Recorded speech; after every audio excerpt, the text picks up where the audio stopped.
This panel will dwell into understanding the design of the companies that have figured this out. How do we evolve with the changing times? While deciphering how productive cultures are built, while retaining talent and also enabling Gen Z with full support. I welcome some of the brilliant minds that are going to discuss these questions and help us or enable us to be more supportive cultures. I would like to introduce Mr. Gaurav Sharma. Gaurav Sharma is the CEO of SAS Labs. SAS Labs is a tech company that is serving in more than 700 businesses across the world and is present in more than 40 plus countries. We welcome you on stage, sir.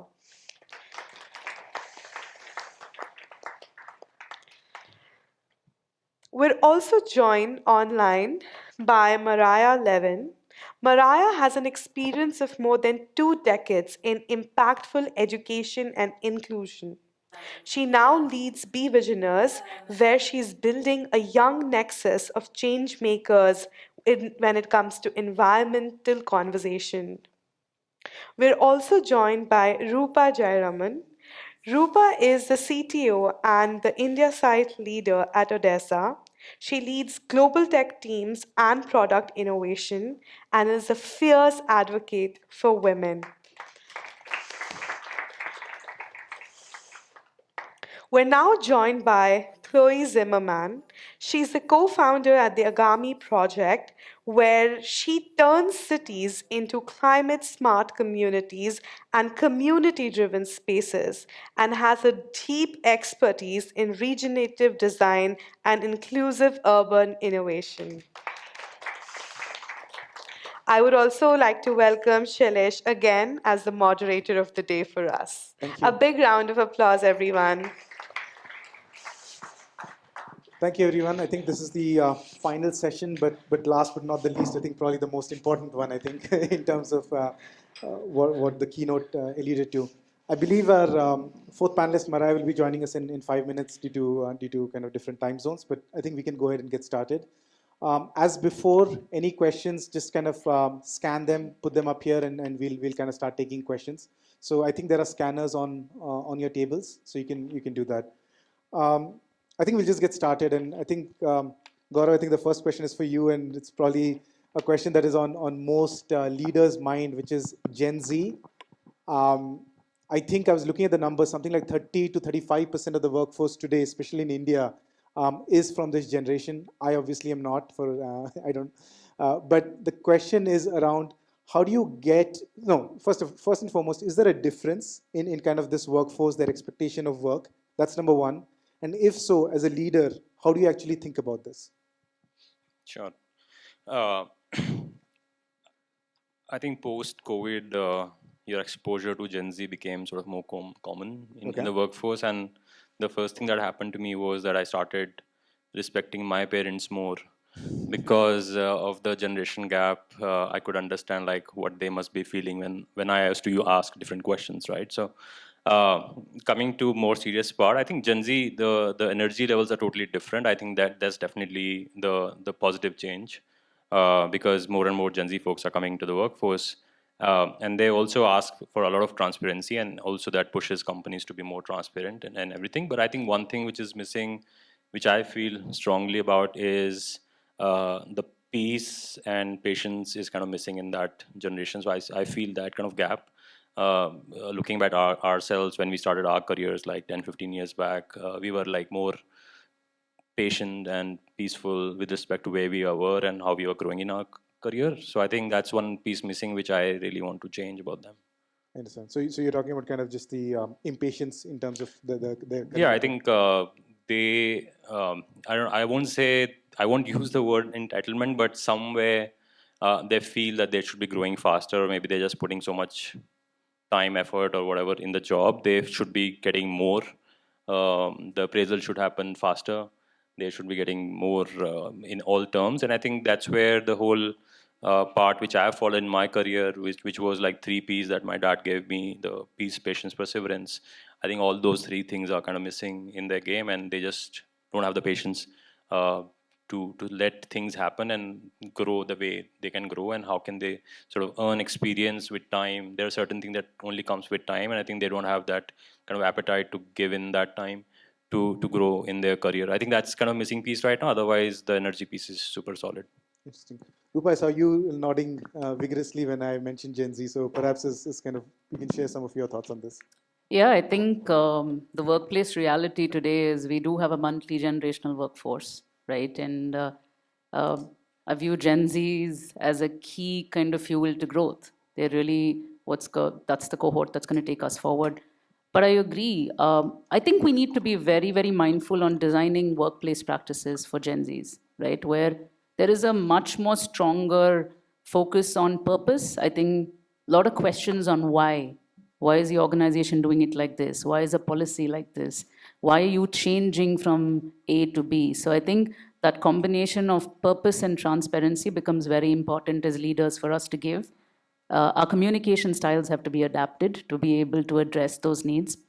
And I think I find one thing very interesting, and I've seen this in Gen Z, I'm seeing it with my 15-year-old son, is they don't view anything as monolithic, whether it's career or life. They want it to be multidimensional. They want to have a sense of flexibility, and growth and flexibility go hand in hand. I think that's a very interesting problem for us to solve because that's what keeps the workforce engaged. But it's a complex problem to solve because we are in organizations which sometimes tend to be monolithic.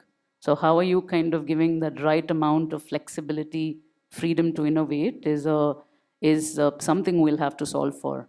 And if you want to engage Gen Z talent over a period of time. Interesting.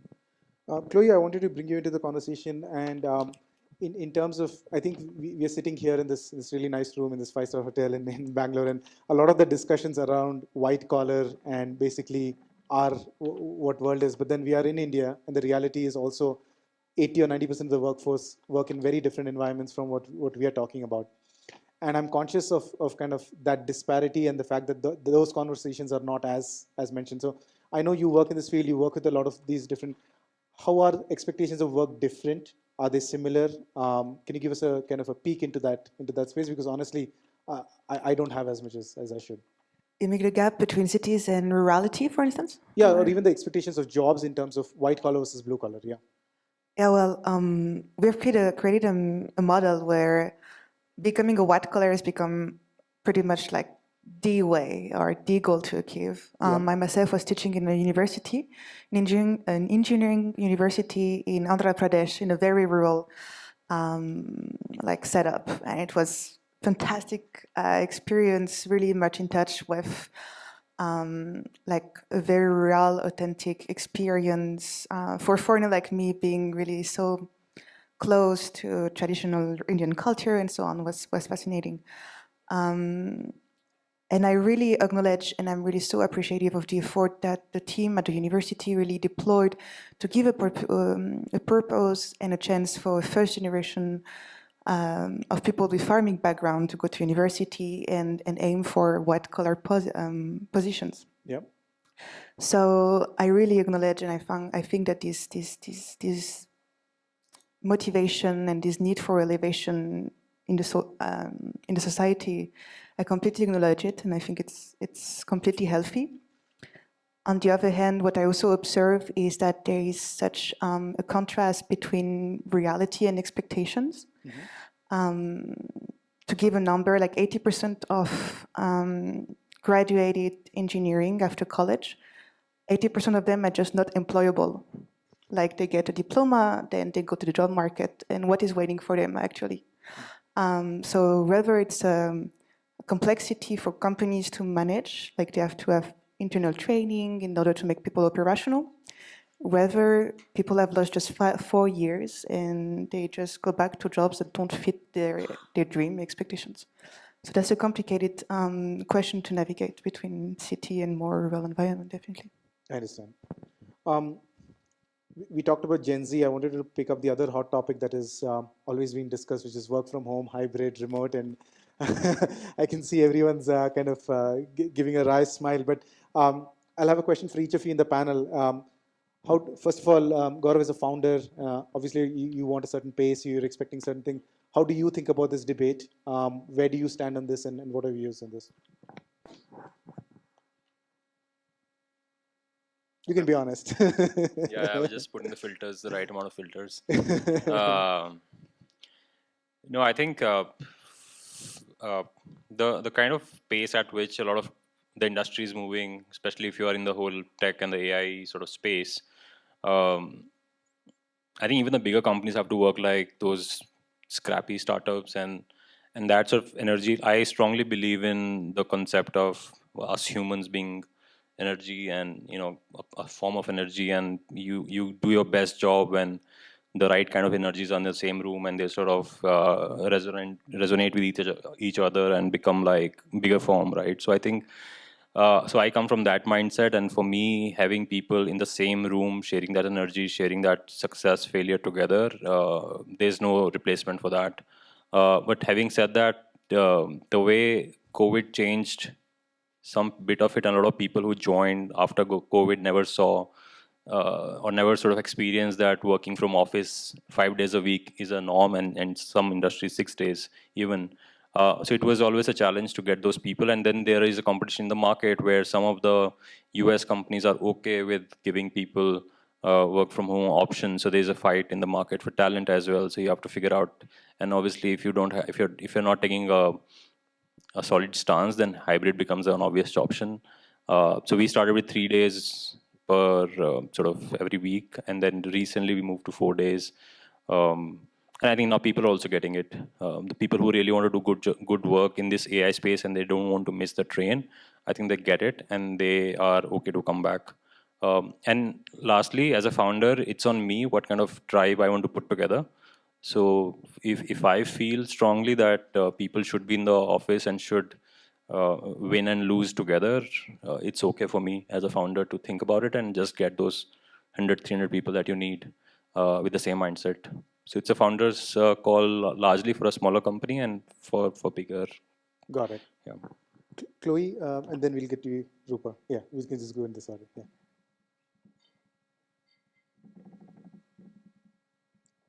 Is it not? Yeah. Oh, good. Thank you. Well, in our case, it's a bit special because it's really part of our DNA somehow. Like, because I'm French, but I live in Austria, Vienna, more particularly, and my business partner is an Indian that lives in Bangalore. And it's really somehow like the DNA of our company, because it was how can we create an intercultural practice that is operating between two different continents while bringing a diversity of opinion and experience, but at the service of the same problems that we will try to solve together for more sustainable futures. And somehow it's been working really good. I mean, the most important is in the end is communication. Like you can be in the same room and then still communicating together really badly and be very inefficient. And in our case, I think we were lucky enough that we have very complementary skills. What was previously mentioned during the previous call is that we are very different, but we align very strongly on vision and goals. And so somehow I'm really very happy about how less I need to be in India somehow. Like I wasn't very surprised, but it means that how good that we work together and communicate together. Yeah. We communicate sometimes really just a couple of weeks. It's very strategic, bullet points, we move on. He's on the ground, we covers different parts of the work than I do, and I operate from home. So if you find the right partner and the right person to communicate the right way, it's not, in my opinion, if there is trust, there is no problem. But of course, sometimes we experience some limitation. It's not between us and our team, it's between our team and the collaborators, people who are outside of us. And this we realized lately that we can optimize our working process by meeting more in person. So we experiment a lot with that. But if there is good communication and trust and alignment in vision and values, to me, it's not a limitation, not being together in the same room. Yeah. So, Rupa, no pressure, but Gaurav gave one answer, Chloe gave another. You get to be the tiebreaker. Yeah, so I have a fairly strong opinion on this. Yeah. So I think hybrid's here to stay. Yeah. And I think what's important here is what's holding organizations going into the hybrid model. I think there are, the pandemic burst a lot of myths, right? There is definitely an obsession around what productivity means, what performance outcomes mean, and they tend to be traditional. If those systems are traditional, hybrid won't work. But I think within the organizational context I run, we found a balance. So we have 2 days in and 3 days off, right? So, and those 2 days are really what we call anchor days. It's something that's validated globally, but at least in the Bangalore context, I would say it's been a healthy mix.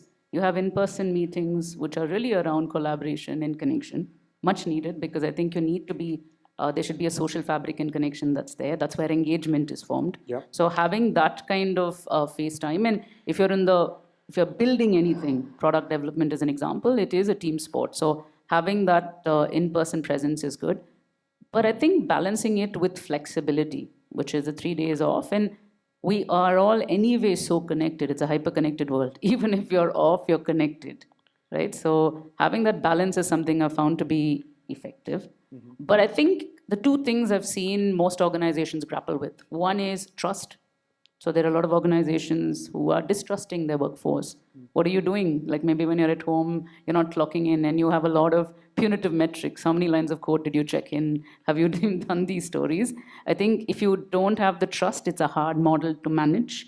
And for employees, I think it's about making sure that we're giving them that psychological safety to feel included. Because we still have a small section of our workforce completely remote. That doesn't mean that they don't feel included. That doesn't mean they're not part of key decision making. So you need to have, again, org design principles. I'll go back to my previous comment. Org design principles that support hybrid so that there is still engagement and there's trust. And I do think outcome will happen. You will have business outcomes if you have the right leadership DNA, right, to drive it. It is complex to manage, but I think with intentionality, it can be handled. I understand. Thank you. I see we have Mariah joining us as well. Hi, Mariah. And good timing because we have a question for you specifically. So I'll take a question from the audience, which is, we've been talking about people and impact on organizations. I think the question is, do you view being people first as an organization? Is that a weakness or a strength? Can that work both ways for an organization? How do you think about that?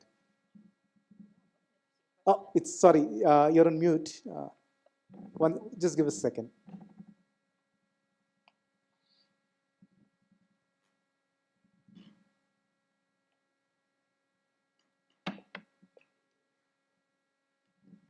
Yeah. Can you try now? Yes. Oh, still, I think. I'm sorry. No worries. Yeah, now I think. Okay. Yeah, cool. We can hear you. Okay, great. Well, first of all, I'm delighted to be here. Thank you so much. I know I'm the only virtual person here, so here we go. We're talking hybrid. This is a perfect example, right, of our flexibility and not having it limit us to contribute in different ways. Sure. I love the question about being a people-first organization, and I would say that in today's context, I don't really see any other way of setting up an organization. And that's in part because the need to attract the best talent requires that an organization shows it cares about who the human is. I think we see especially Gen Z wanting to come to work, wanting to be appreciated at work as a whole person, with interests outside of work, with obligations and responsibilities outside of work, and also bringing those perspectives into how the workplace is shaped. So personally, I would say if you're not a people-centered organization in the era of AI, I don't think you're going to be able to compete for the best talent. And I think it makes it a much more sort of engaging and a much more sort of positive and like resourcing experience to work at an organization that cares about its people. Got it. Thank you. I guess the next question we move on to is around AI and its impact on the workforce. And I think this is kind of a bit of a double-edged sword, so to speak, because obviously with the AI, you get these huge productivity gains, but then employees are also concerned about the ethics that come along with AI, right? So Gaurav, I guess the question for you is, as a leader, as a founder, How are you thinking about this? Obviously, you want the benefits that come with AI, but then there are a lot of other concerns that happen with this as well. Okay. I think we were having this discussion during lunch as well. So I've written a bit about AI and workforce. I feel with AI, the average IQ level of the workforce is slightly gone up. So the floor has gone up. So let's say if the most available LLM is at about 120, 150 IQ score, then that's the base level of the IQ that you're fighting against as a company. So that's the minimum you have to do. You have to get people at that level by start using LLMs, right? Now the difference will come how people are using it. Some people will get only a 5-6 point improvement in their total IQ that they're working with because they're not using LLMs properly, and then there will be some people who will be using this LLM really, really well, and they'll get a 50-60 point improvement in the IQ. And IQ doesn't work in a linear fashion; it works in a more of a exponential logarithmic fashion, right? So 50 points is actually many-fold better than someone with 156, 160 IQ points. So my role firstly is to use that as an unfair advantage, or at least um, not to be left behind in the industry from that perspective. I think there's obviously a lot of fear among folks that they're gonna lose the job. I think I was talking about this at the lunch also, like seeing how the LLM trainings are getting plateaued right now at the kind of improvements we are seeing in the LLMs. I don't see the whole AGI and AI taking all the jobs is anywhere near. So that gives us some time. But having said that, also you have to make it very clear to your employees that the jobs will get upgraded. So if you're doing any job today, some of the jobs will get combined. So the generalist kind of people will be back in fashion, and the specialist will sort of take a back seat. That's how we're looking at it. What this means for people out there is like how they can start covering other parts of the functions that they're working in. So for example, if you are if you are let's say a product manager, then you should also be dabbling into design and the coding piece of it. If you are an engineer, you'll be dabbling into DevOps and backend and front end of it. If you are, for example, a TA, recruitment person, then you'll be obviously be doing some piece of business partnering as well. So all the jobs will start getting combined into more meatier sort of version of themselves, right? So I think it won't be a job loss as such. Yes, on the L1 levels, there will be job losses, but people will have to upgrade and start using these LLMs really well. Otherwise, they're going to lose the job to someone who uses LLM really well. So that's my take. Rupa, I'll ask you the same question, but I think before that, just wanted to include a question that has come for you from the audience, which also brings up the question around workforce reduction and RIFs that have started to happen in a big way, particularly in the tech industry. And a lot of leaders point towards AI productivity as the reasons they are able to do this. And so the question kind of weaves that in as well. These concerns of employees, which is workforce reduction, productivity gains, and then the downside of it. Sure, I think I agree with Gaurav. AI is a force multiplier. It's here to stay. It's going to change the way we work as organizations as well as businesses that are taking products to market. But I think in the hype, there are now really two pretty extreme schools of thought, right? There is proliferation of AI, which is AI everything. So you'll have a lot of AI everything. You can't do anything without AI. And then the other end of the spectrum is a lot of protectionism, which is around fear of AI and fear of unknown of what it can do. I think here more, and given the questions more on the leadership and not driving it as a force of fear, but as an equalizer, I think that middle ground is needed. How do you do that is essentially with the employee workforce in particular, start with very, very strong AI literacy. Because oftentimes when you don't provide the context and the tools, make the tools accessible, there is a lot of fear around the unknown. Can the tool do what I do today? Versus let's give the tool. So, in our context, we have our development and product community using AI tools, really cliche, but as a co-pilot to do their job, and they are starting to see what's the art of the possible. They see where AI can help and areas where perhaps AI can step on their toes. And I think the good news is humans are great learners. So we can learn around those fringes and find creative ways on where that complementary skill sets can be brought together. But you cannot do that if you're not providing access. And that with access comes literacy, and then the fear kind of goes away. So that's my slightly positive take. But I am also seeing definitely certain types of very routine, what we would call rote tasks. It's true, AI can do it better, faster with scale, and the unit economics are fantastic. So in those contexts, I think most people who are in their early to mid career have to really step back and look at their job roles differently.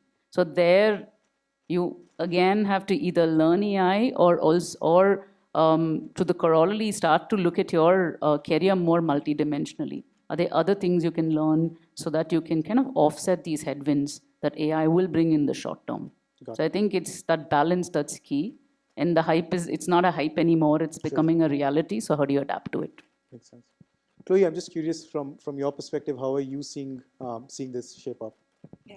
I think that Rupa was very clear and right when she talks about literacy and the need of understanding not only how to use AI, but just what it means, because using technology is never neutral in the end. It serves always an agenda, and the one agenda that AI serves is very very clear to me. It's one also of monopole.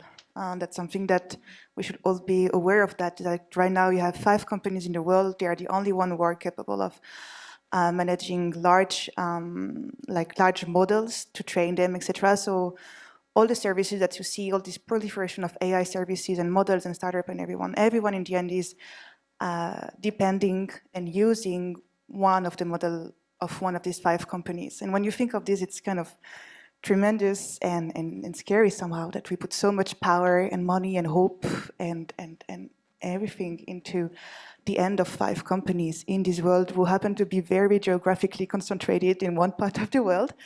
And knowing also that also right now we are in a very troubling global status, I would say. We see rising tension between India and the US as well. We see that agenda in terms of values, in terms of democracy, and all of this is changing very quickly in a way that can let us a little bit pessimistic, to say the least. So that's things that we need to be aware of, that need to be taught since the very first engagement in AI. I think that schools should take over as well.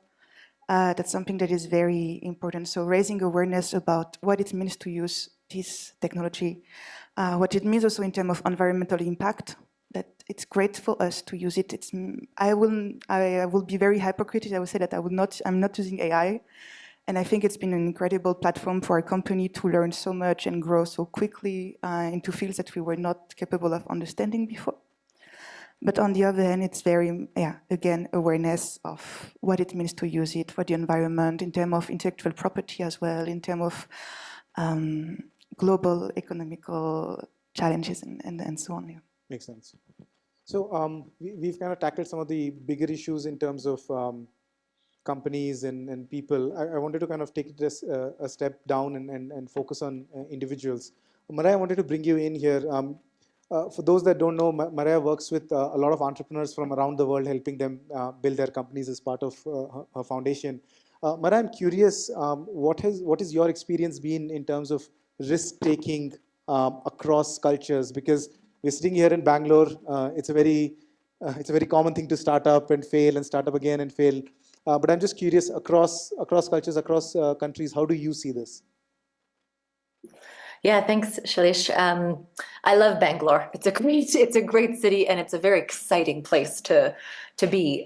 So Be Visioneers works with 1,000 young people every year and brings them into basically an incubator program. They start off with an idea, and then they grow their idea into a prototype. And as Shailesh said, our organization is trying to create at least 500 entrepreneurs from that first 1,000.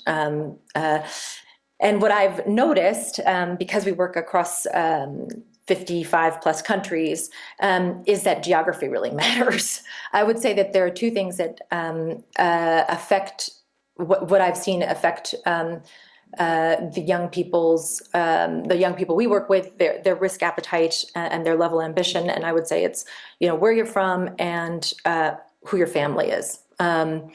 And in terms of where you're from, I would say in some contexts, we work with young people in South Africa, for example, where youth unemployment is around, 62%. There is no choice really but to consider entrepreneurship if you want to have an income, right? So there, the riskier thing is to not build your own thing and to not become an entrepreneur. Whereas in contexts like Europe, which is where I live, the dynamic is very different. Even with some youth unemployment, there are lots of other types of opportunities, from studies to, fellowships that young people can pursue. In terms of, what we've also noticed is in different contexts, the idea of becoming an entrepreneur can be really backed by one's family.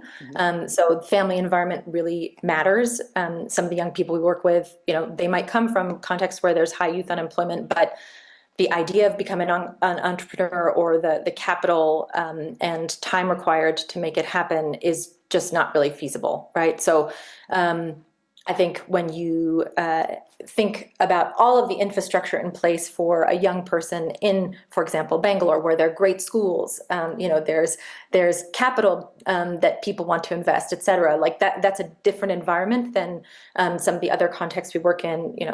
For example, Uganda, where there's really a dry market when it comes to any kind of funding or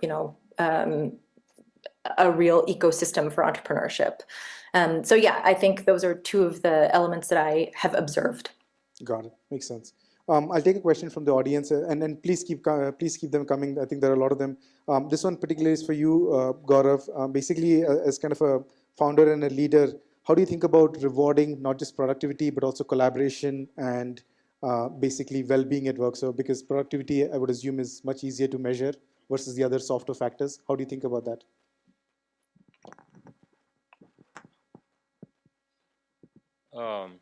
No, I think it's a learning for me as well. Like, I've never worked in a big company ever. I mean, I've always done my own businesses, right? So I think this is where having a strong people leader is important. Varsha is here. She's heading our people function, and this is something we always talk about. Like, productivity is like very transactional way of looking at things. And collaboration becomes even more important when you have people working from different countries, different sort of culture and teams and time zones.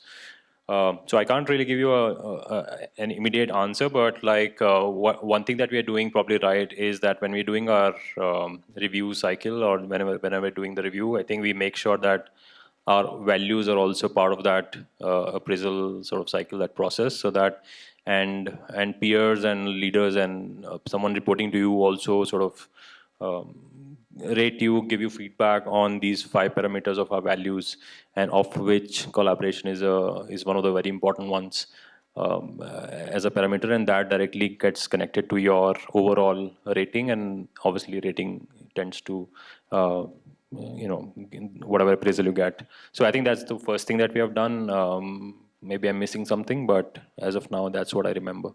Got it. Rupa, question for you from the audience, and this I think is quite relevant, which is I think women leaders in C-levels continue to be quite, the share of women leaders in C-level continues to be quite abysmal. What in your opinion will actually move the needle? And we can focus on India itself, because this is where we are sitting. But in your opinion, what would it take to move the needle beyond the numbers we are at today?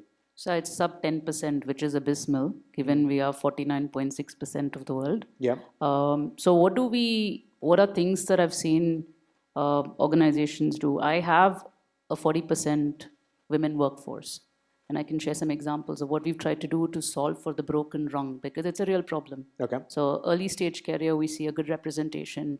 Mid career, because of various socioeconomic life events type reasons, you have real strong broken rung that comes up. And it doesn't matter. It's women in tech, it is women in product, it's across, right?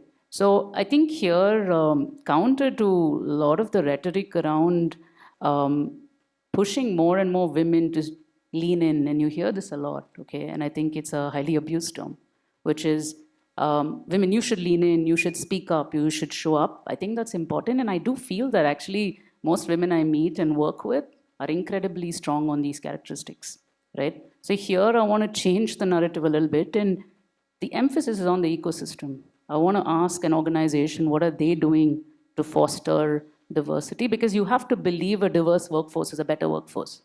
If you don't believe in it, you're not going to foster it. You're very happy with the broken rung and you're okay with your metrics, right? So the ecosystem leaning in is important. What does that mean? Three things really. One is, are you hiring with the right mindset to bring in diversity? I think even within a context like Bangalore, when you want to hire lateral talent, one of the first things people come and say is, we don't have access to as many women in those cohorts you're looking at. I think there you got to challenge. The data suggests otherwise.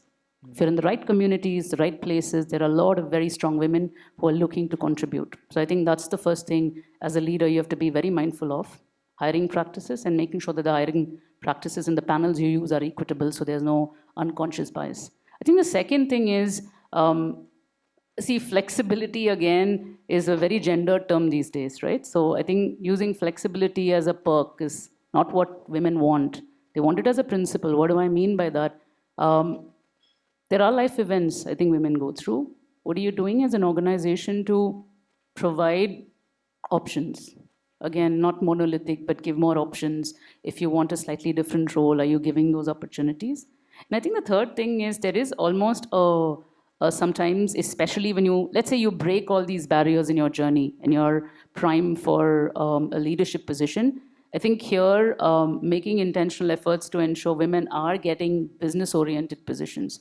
Because I think oftentimes you will see women leaders hit a certain shelf life because the leadership or the board is not willing to give them that kind of mandate when it's financially oriented. P&L accountability isn't something that often is given very easily. You're asked to prove it, but I have not seen somebody else of another gender having to prove it. It's through potential. So I think those are things as an ecosystem we have to do. And I think that's where the rhetoric has to change. I think we need to really have more and more ecosystem players. This could be leaders, it's organizations, it's policy, starting to drive that kind of inclusion so we in fact break that less than 10% problem we just talked about. Got it. Marai, I know you've thought about this a lot as well, and perhaps maybe not in the Indian context, but just overall, I know you have thoughts on this. I'd be interested. I have a lot of thoughts about it. So before I worked on this fellowship program, I ran the Forum of Young Global Leaders, which is a community of really remarkable under 40s for the World Economic Forum. So they could be CEOs of companies, they could be ministers, they could be heads of state, et cetera. I mean, I think a lot of what Rubed said is absolutely true. I think we cannot get around the fact that this is actually a motherhood ceiling. It's not a full-blown, gender thing. It's really motherhood. And so I think, the number one thing that is differentiated women who succeed versus, succeed to like higher roles than those who are, really smart and don't, is how much support they have for childcare. That's it. That's what it takes. So I don't know if I need to say any more. Interesting. Chloe, I guess a question for you, and this is specific, bringing it back to the Indian context. Indian workplaces are incredibly diverse. It's not just gender, it's cultures, it's religion, caste. I mean, whichever metric you want to put it, it's incredibly diverse. My question to you is, do you think employees are, they acknowledge this complexity and kind of deal with it? Because it's also it's a sensitive topic for various reasons. So I'm just curious your views on this. Like, what's been your sense? Oh, it's very complex to respond. I think we are like a design initiative. Yeah. So, and I think we are very particular in the way we operate. Again, Indian, Austria, being very agile in this way, having a part of the team that is more like for profit, another one that is for like non-profit.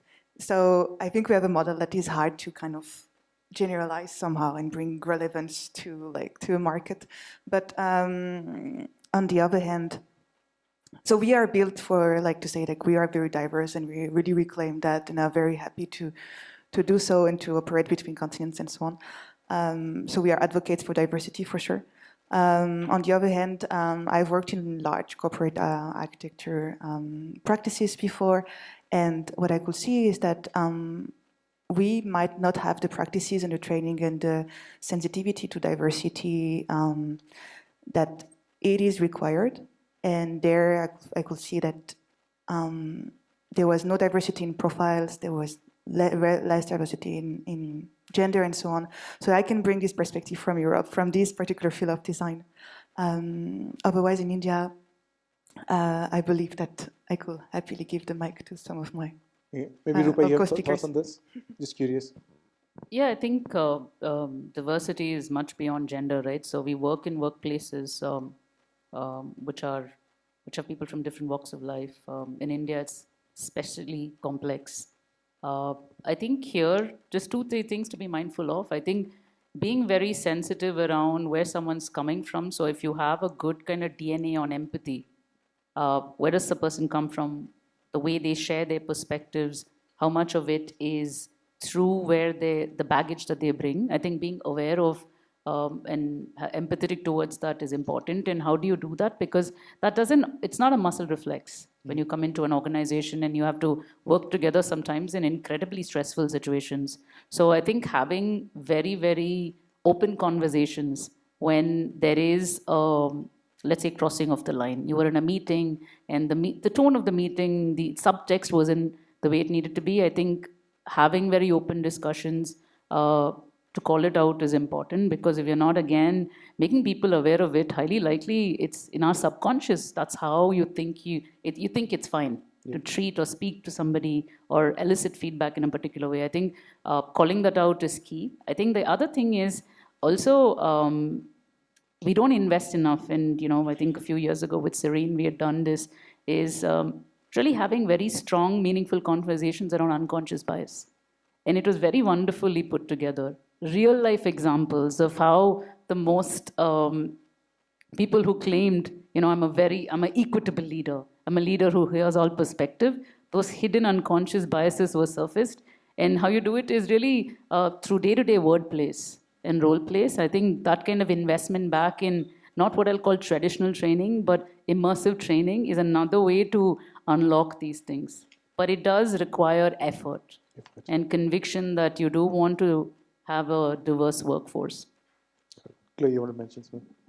Yeah, no, I completely agree with Rupa again. And to me, how you manage diversity is simply by the superpower of kindness. It's as simple as that. Like, you can have the most diverse team, always address person with the most respect, always be so kind, so polite, do this double effort, never. You can do many economies to optimize your company or initiative or anything. Never do an economy on politeness and kindness. It unlocks everything. And it's been a journey for me in working in India and realizing that that is actually your greatest investment. It's always in those words and this respect that will unlock an incredible horizon of opportunity. And I think I'm here also because of that, because Ishani was very kind to me and I was responsive to this kindness.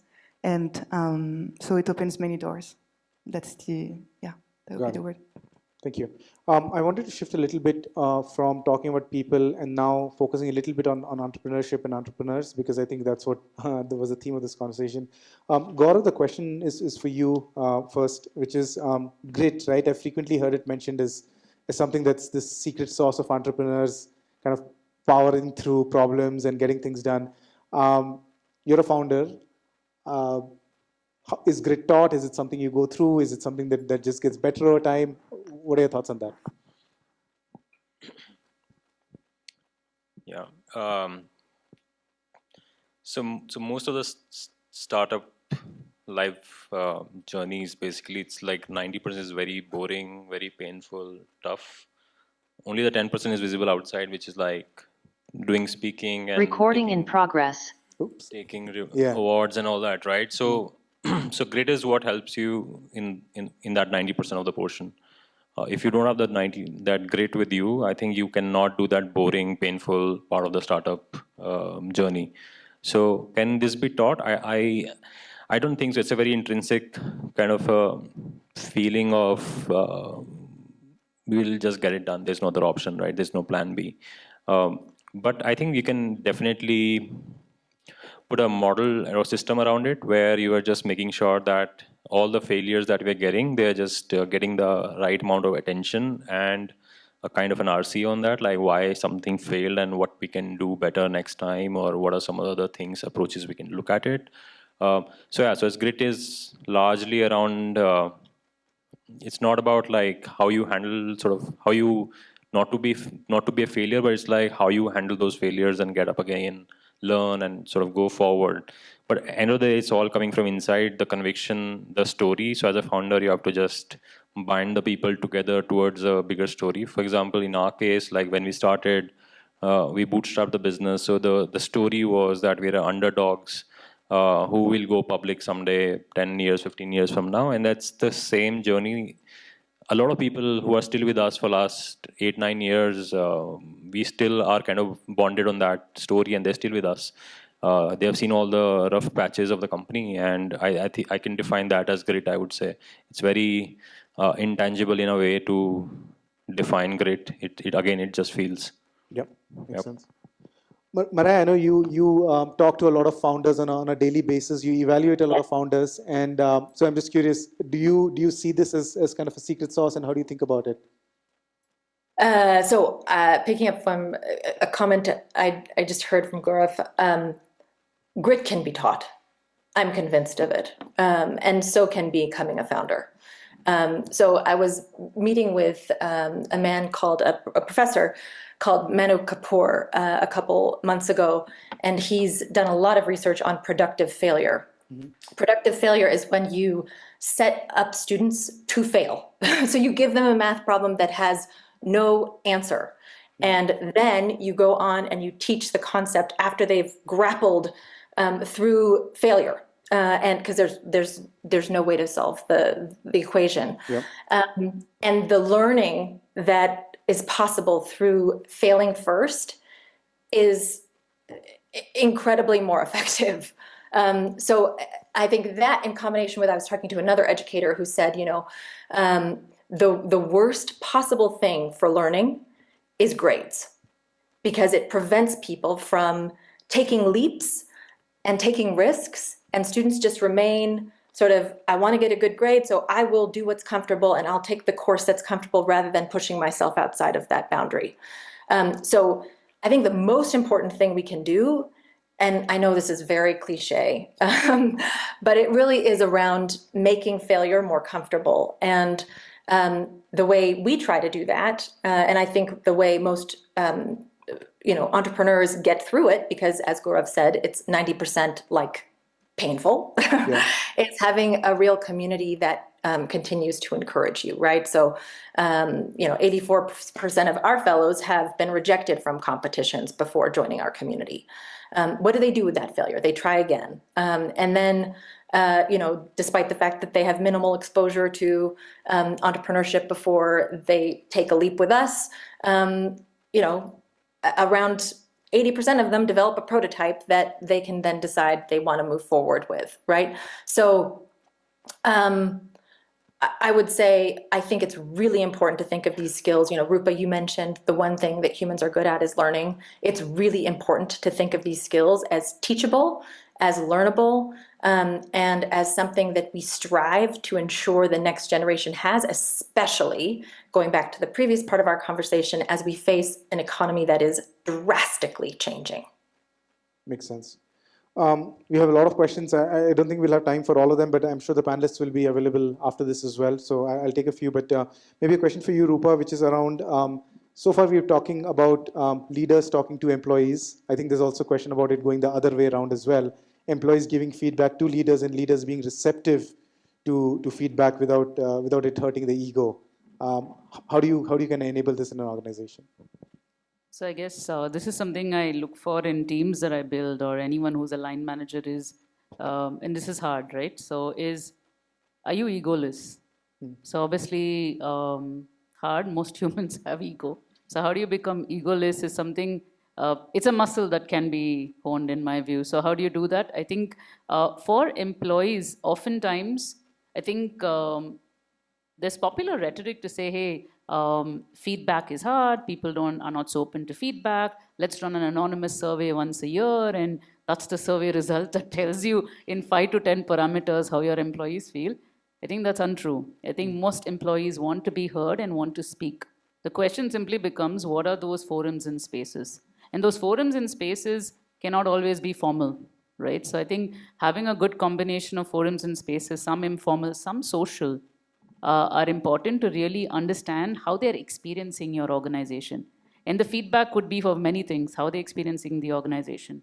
How do they think the organization is growing? Do they really understand the deep purpose of the organization? And this, there are a lot of playbooks, and in this sense, I'm anti-playbook. Yeah, you need to still do your town halls, and still need to do your annual survey. I know there are CHROs here. But I think the important part is having platforms and spaces where your employees can express themselves. And you have to have that weaved into your org design. So whether it's coffee chats, focus groups, all of those things have to be integrated. And I think as leaders, the other thing oftentimes becomes hard is going to the source. Instead of hearing what traditionally your middle management will say about your employee sentiment, here I do think stylistically, at least my approach has been, and this is something I've tried to coach my teams, is go to the source. If there is a challenge, go to the person who's closest to the truth. Okay, this could be a person who's cutting the code. This could be a person who's actually presenting something to the customer, taking a customer experience call. Go close to the source and you will learn. And in those learnings is where you unlock the real feedback that the employees have. And I think that combination of formal, informal, going directly, being a little bit anti-hierarchical in this construct is very important, and being open. The other thing we've experimented with is, as part of the annual survey, which is, okay, tell us employees what you feel, is also, we run surveys for all line managers. They have to go ahead and ask feedback from their teams on what they think of them. And then have forums to talk about it, because that's also how you become reflective as someone who's leading teams. And the teams feel psychologically safe then. They don't feel reprimanded for sharing their details. So all of these, it's a multi-pronged approach. I understand. So we have just one more question because we are running low on time. Chloe, there's a lot of questions about your work, which I'm sure people would be interested afterwards. But in the interest of time, one final question for all the panelists. Maybe we'll start with you, Gaurav. What is kind of this one thing, wisdom that you had about building teams that you now think is wrong, or you've changed your opinion from when you started out? And it's the same question for all of you. But Gaurav gets less time. Sure. So we bootstrapped our business for first 4 or 5 years, and it was a good, nice journey. And then we raised capital. And then the first advice I got was like, get these amazing people from outside and enable them and let them run, and they'll do wonders for you. And I tried that. And after 1 year, I was like, oh shit, this is so bad. So normally we read in books also, like when your team is growing and you want to grow your business and everything, as a founder, as a leader, you have to hire the right people, put them in, enable them, and delegate the work, and just get out of the way. I think that's a very wrong thing in my view. I think micromanagement, in order to avoid micromanagement, we give up on micro attention as well. So as a leader, it's your job to still have a visibility of what's happening in that given function, even though you're not micromanaging per se. So I think that has changed my view on how I am sort of delegating work and just being interested in the important part of the function still, even after having very senior, experienced leaders in the team. Interesting. Mariah, what's your view on this? Yeah, maybe I'll just talk a little bit about my learnings too. So,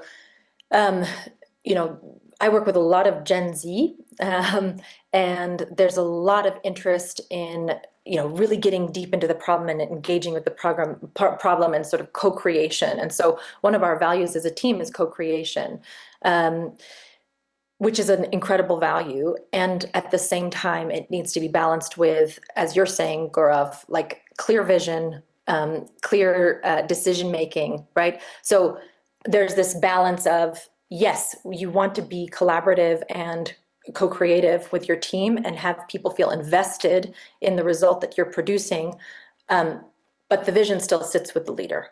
And the vision can certainly be, input can be provided by the leader, but people at the end of the day are looking for clarity, and they're looking for decisiveness. And as a leader, you cannot forego those responsibilities. That's your job. So. Got it. Makes sense. Chloe? So a bad advice or a bad idea about how to have a healthy working environment was the one that we are like a family. I think we heard it or even experienced it, that this idea that to be performing, that to be happy in a company, we need to feel like we're all family. But to me, it's a very toxic proximity that we should never experience, in that sense, that we are not a family, we're employee and employers. And I've had, for instance, I worked in places that will make us feel like a family by taking into trips, into parties, and give us gifts and so on and so on and so on. But on the other hand, what I think people will have loved is what Maria mentioned before, was this idea of clarity. And there's this communication, there's this flexibility when you're a young mother, and that you're well paid and all of these things. So we are not here to be a family. Maybe we are a collaborative community, but individuals stay individual and have, good leaders and good employees working together. Interesting. Actually, Gaurav stole my answer, so I'll try to get creative on the spot. So I think one of the biggest anti-patterns I have seen, right, when it comes to teams is have the right people. What's the recipe? Have the right people, autonomy, empowerment, and have the right process, and magic will happen. I think that to me is important prerequisites, but not the main thing. I think an area which is highly underserved is team culture, right? So team culture isn't, again, something that just people walk in and it forms. Intentionality around creating the team culture, again, rooted on some of the fundamental principles. Collaboration is a non-negotiable. Is there mutual respect? Is there psychological safety? I think these are few things oftentimes goes unnoticed. We focus on the blueprint, which is the playbook, but under the hood, if you don't have a good team culture and dynamic, I think a lot of the biggest mistakes and a lot of the biggest failed organizations, whether it's entrepreneurs or startups, have failed, or big organizations have failed because you didn't focus enough on team culture. So make team culture the first priority, and I think the other things will follow. And I think that's one thing that's often goes it's underserved in my view. Got it. Well, thank you. I can see in the questions, there are just a lot of questions coming in for everybody here, including Mariah. 3 panelists will be available after it, but Mariah, unfortunately, you will be away, but I'm sure we can find a way if you need to connect. So please find the panelists. If I've not gone through your questions, some of them are very interesting. Chloe, for you specifically, there were very specific questions about your work, so please do find Chloe as well. And I wanted to thank the panelists for this discussion. Thank you, all of you. Thank you. Thank you all. Thank you. Thank you. If